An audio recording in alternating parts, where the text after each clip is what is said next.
Bana, hapa tupo sehemu moja inaitwa Ngwasi. Ni Ngwasi? Ndio. Sijui unaitwa nani? Obokela Kamwela. Obokela Kamwela.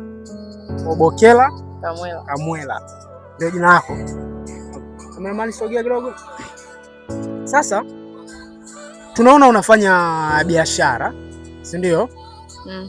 Na unaweza ukawashauri nini mabinti ambao wao hawataki kufanya kazi yoyote ya kujishughulisha ili kujiingizia kipato, ila wanamtegemea mwanaume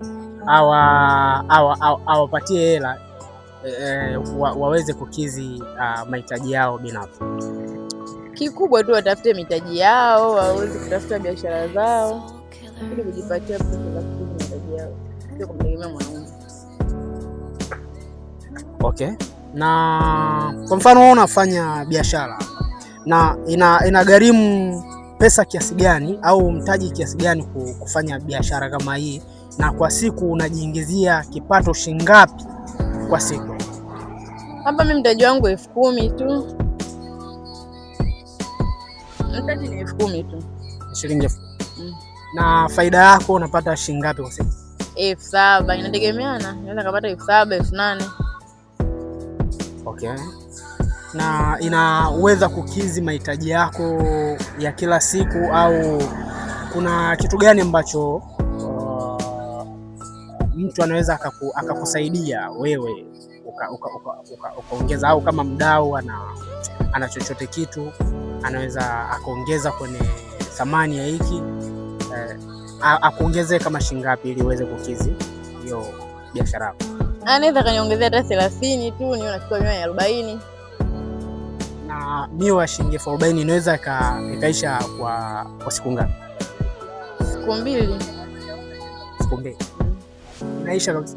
Inaisha, ndio. Na ukiwa na miwa shilingi 40 unatengeneza pesa kiasi gani? Yaani faida yake wewe inakuwa ni kama kiasi gani?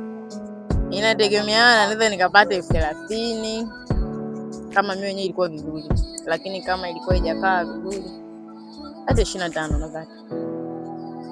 Okay. Bana,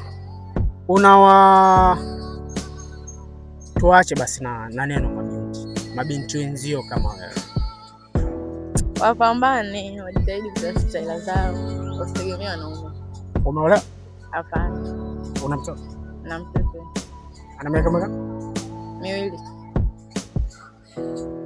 Mimi niseme siwezi kuonyesha kile ambacho nitatoa hapa, lakini kwa huyu binti, kwa moyo aliouonyesha, mimi kuna kitu ambacho nitafanya kwa ajili yake.